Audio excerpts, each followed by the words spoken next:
Hello everyone. So आज छ Manchester derby र यो म्यान्चेस्टर डर्बीमा जाँदाखेरि म्यान्चेस्टर युनाइटेडको फ्यान्सलाई त्यति साह्रो डर लागेको छ जस्तो चाहिँ मलाई लागेको छैन है त। किनभने म्यान्चेस्टर युनाइटेड भर्सेस म्यान्चेस्टर सिटीमा यो पालि चाहिँ म्यान्चेस्टर सिटी पनि अलिकति स्ट्रगल गरिरहेको छ र रुबेन अमोरिमको पेप गार्डियोलाको एगेन्स्टमा रेकर्ड हेर्ने हो भने he is still undefeated. So आजको प्रिभ्यू भिडियोलाई सुरु गरौँ है त। So we all know how Manchester City plays होइन। म्यान्चेस्टर सिटी चाहिँ अपोनेन्टको हाफमा चढेर बल पोजिसनलाई डोमिनेट गरेर अपोनेन्टको हाफमा बसेर चाहिँ आफ्नो खुट्टामा पोजिसन राखेर चाहिँ पोजिसन बेस्ड फुटबल चाहिँ खेल्छ होइन। सो अब यति भइसकेपछि पोजिसन बेस्ड खेल्ने भइसकेपछि उनीहरू इट्स एन्ड अभियस उनीहरू चाहिँ एकदमै सर्ट पासेस खेल्छ, लेफ्ट एन्ड राइट, अगाडि पछाडि, त्यसपछि गएर होल के अरे पिचमा नै उनीहरूले चाहिँ बललाई डोमिनेट गरेर आफ्नो आफ्नो हाफमा भन्दा पनि उनीहरूले चाहिँ अपोनेन्टको हाफमा बडी बल राखेर चाहिँ खेल्ने गर्छ है त। सो अब यसरी उनीहरू सर्ट पासेस खेल्ने भइसकेपछि इट्स एन्ड अभियस हामीले चाहिँ एकदमै क्लोज रेन्जको चाहिँ जुन चाहिँ च्यानलहरू हुन्छ त्यसलाई चाहिँ सट डाउन गर्नुपर्ने देखिन्छ आज गेममा होइन। सो म्यान्चेस्टर सिटी चाहिँ कसरी खेल्छ होल फुटबलिङ वर्ल्डलाई नै थाहा भएको कारणले चाहिँ म म्यान्चेस्टर सिटीले चाहिँ कसरी खेल्छ अथवा उनीहरूको स्ट्रङ पोइन्ट विक पोइन्टहरू चाहिँ के हो भनेर चाहिँ म भन्दिनँ होइन। तर पनि अलिकति यसो समराइज गर्ने हो भने म्यान्चेस्टर सिटी चाहिँ अलिकति पोजिसन बेस्ड फुटबल खेल्थ्यो होइन। अहिले चाहिँ हल्का स्ट्रगल गरिरहेछ तर स्टिल म्यान्चेस्टर युनाइटेडको एगेन्स्टमा चाहिँ उनीहरू पोजिसन बेस्ड फुटबल नै खेल्छ होइन। पोजिसन बेस्ड फुटबल खेलिसकेपछि अब सर्ट पासेसहरू खेल्ने भयो, उनीहरूको अट्याक चाहिँ मिडलमा होइन। त्यसपछि गएर उनीहरूको अट्याकिङको कुरा गर्ने हो भने चाहिँ मिडलबाट सुरु हुन्छ रादर देन के अरे हाफबाट चाहिँ लेफ्ट एन्ड राइटबाट सुरु गर्नुभन्दा चाहिँ उनीहरूको चाहिँ अट्याकिङ चाहिँ मिडलबाट सुरु हुन्छ है त। सो अब यसरी उनीहरूको स्ट्रङ पोइन्टको कुरा गर्ने हो भने क्रिएटिङ स्कोरिङ चान्सेसहरू, त्यसपछि गएर सेट पिसहरू होइन, यस्तै अनि इन्डिभिजुअलको स्किल्सहरूबाट चाहिँ सेट पिसहरू डोमिनेट गर्ने, अट्याकिङ स्किल्सहरू चाहिँ डेभलप गर्ने खालको यस्तो ट्रेडहरू चाहिँ म्यान्चेस्टर सिटीको चाहिँ एकदमै स्ट्रङ पोइन्टको कुराहरू हो। सो अब उनीहरूको अलिकति विकनेसको कुरा गर्ने हो भने चाहिँ अलिकति विकनेसमा चाहिँ एरियल डुएल्स चाहिँ अलिकति विकनेस छ। मैले यो कुराहरू चाहिँ मैले पहिलाको प्रिभ्यू भिडियोमा चाहिँ भन्न पाइनँ because Manchester United versus Manchester City Etihad स्टेडियममा फर्स्ट हाफ अफ द सिजनमा चाहिँ म्यान्चेस्टर डर्बी हुने बेलामा चाहिँ मैले स्याडली चाहिँ भिडियो बनाउनु पाएको थिइनँ। सो मैले चाहिँ यस्तो कुराहरू यस्तो ट्रेडहरू चाहिँ यो भिडियोमा डिस्क्राइब गर्दैछु सो द्याट मेरो भिडियो हेर्ने मान्छेहरूलाई अलिकति आइडिया पनि होस् हाउ म्यान्चेस्टर सिटी र म्यान्चेस्टर युनाइटेड चाहिँ कसरी खेल्छ भनेर चाहिँ अलिकति आइडिया होस् भनेर मैले भन्दैछु है त। सो अब उनीहरूको विकनेसको कुरा गर्ने हो भने एरियल डुएल चाहिँ अलिकति मोर विकनेसको साइडमा चाहिँ छ है त। सो उनीहरूको चाहिँ एरियल डुएलको विकनेस भइसकेपछि हामीले लास्ट गेममा पनि देखिरहेको थियौँ द्याट म्यान्चेस्टर युनाइटेडले चाहिँ लास्ट मोमेन्टमा गएर थ्रु अमाद डियालोलाई चाहिँ उसले चाहिँ एरियल बल्सलाई चाहिँ कन्भर्ट गरेर चाहिँ अलिकति के अरे स्टेभेन ओर्थेजा अथवा उसको उनीहरूको किपरलाई चाहिँ बिट गरेर चाहिँ हामीले 2-1 स्कोर लाइनले जितेको चाहिँ मलाई याद छ होइन। सो अब मैले म्याच हेरेर चाहिँ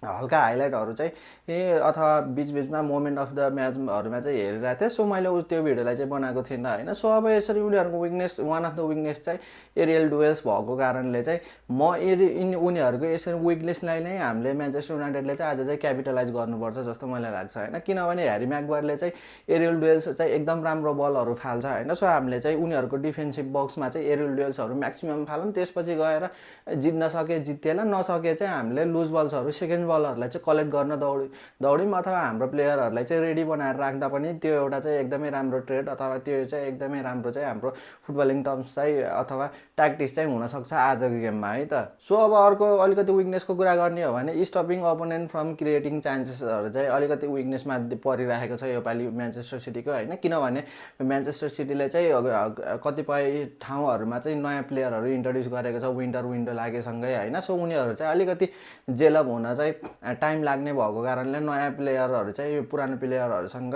जेलअप हुन टाइम लाग्नु भएको कारणले चाहिँ उनीहरूको जुन त्यो डिफेन्सिभ स्ट्रक्चरहरू र मिडफिल्डको जुन त्यो लिङ्कअपहरू छ त्यो चाहिँ अलिकति स्मुथ छैन as strong as Manchester United होइन। अब म्यान्चेस्टर युनाइटेडको चाहिँ रिसेन्टली चाहिँ डिफेन्सिभ पर्फर्मेन्स चाहिँ एकदमै राम्रो गइरहेको छ होइन। सो आई होप म्यान्चेस्टर युनाइटेडले चाहिँ यही कुराहरूमा चाहिँ म्यान्चेस्टर सिटीको यसै ट्रेडहरूमा चाहिँ क्यापिटलाइज गर्छ र म्यान्चेस्टर युनाइटेडले आई होपफुली चाहिँ आजको गेममा पनि म्यान्चेस्टर सिटीको एगेन्स्टमा चाहिँ रिजल्ट निकाल्छ जस्तो चाहिँ मलाई लागेको चाहिँ छ है त। सो अब म्यान्चेस्टर युनाइटेड कसरी खेल्छ भन्दाखेरि Manchester United are still struggling because Ruben अमोरिमले चाहिँ म्यान्चेस्टर युनाइटेडको टिमलाई चाहिँ फर द कमिङ 4-5 इयर्स अथवा मोर त्योभन्दा धेरै नै इयर्सको लागि चाहिँ टिम बिल्ड गर्न खोजिरहेको छ होइन, with young players surrounding him.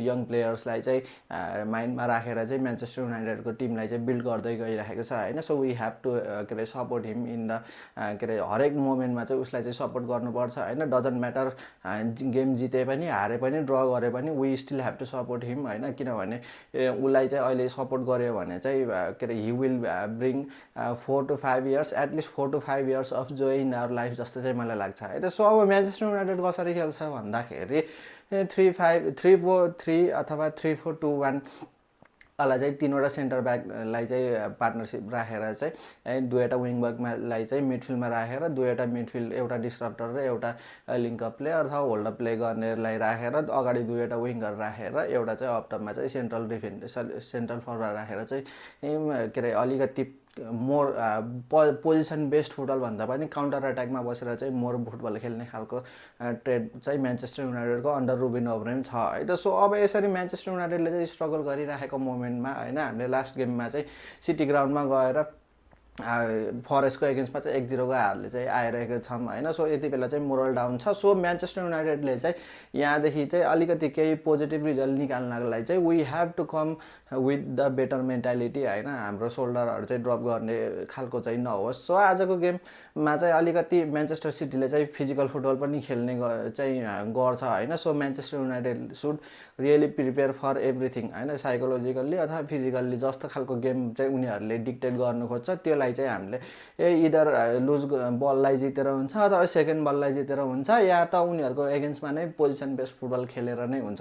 Manchester सिटीको एगेन्स्टमा चाहिँ रिजल्ट ग्राइन्ड गर्नु छ है त। सो अब यसरी चाहिँ म्यान्चेस्टर युनाइटेडको चाहिँ सिचुएसनलाई रिड गरिसकेपछि we are still 13 in the Premier League table होइन, जसमा चाहिँ हामीभन्दा एक माथि बसेको टिमको चाहिँ 40 पोइन्ट्स छ। आज अहिले ड्र खेलेको आर्सेनलको एगेन्स्टमा उसो उनीहरू चाहिँ 41 पोइन्ट्स छ भने म्यान्चेस्टर युनाइटेडको चाहिँ 37 पोइन्ट्स छ है त। सो अब यसरी चाहिँ म्यान्चेस्टर सिटीको चाहिँ पोइन्ट्स टेबल हेर्ने हो भने they are sitting 5th in the के अरे लिग पोजिसन होइन। अब उनीहरूको पोइन्ट्स चाहिँ कति छ तर थाहा छैन, तर उनीहरूको चाहिँ 3, 4, 5, 6, 7सँग चाहिँ पोइन्ट्सहरू चाहिँ रिलेटिभली क्लोज भएको कारणले चाहिँ उनीहरूले चाहिँ हरेक म्याच चाहिँ जित्नुपर्ने देखिन्छ। वेयरएज म्यान्चेस्टर युनाइटेडले पनि यो रेलिगेसन ब्याटललाई चाहिँ अभोइड गर्नको लागि चाहिँ कुनै न कुनै 2-3वटा म्याचहरू चाहिँ जित्नै पर्ने देखिन्छ है त। सो अब Manchester United versus Manchester City चाहिँ it is one of the biggest game in the history of English football होइन। अब फर्स्टमा चाहिँ मैले always Liverpool versus Manchester United अथवा म्यान्चेस्टर युनाइटेड भर्सेस लिभरपुलवाला म्याचलाई नै राख्छु नम्बर 1मा होइन।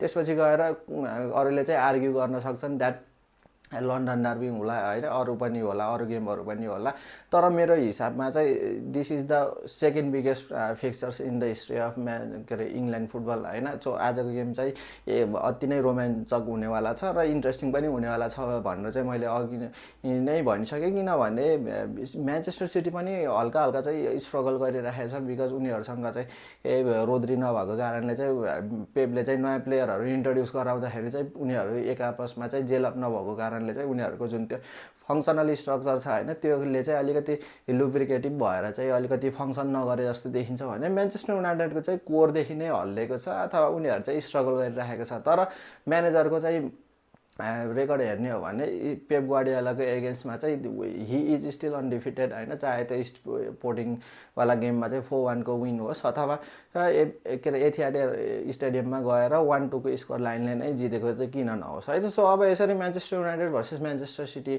चाहिँ हेर्दा चाहिँ एकदमै रमाइलो हुनेवाला छ। हामी सँगै बसेर हेरौँ ल होइन। अब आजको भिडियोलाई यति नै गरौँ। I hope you guys enjoyed the video. हामी चाहिँ नेक्स्ट भिडियोमा भेटौँ ल। Till then keep watching Manchester United, keep watching Old Trafford diary.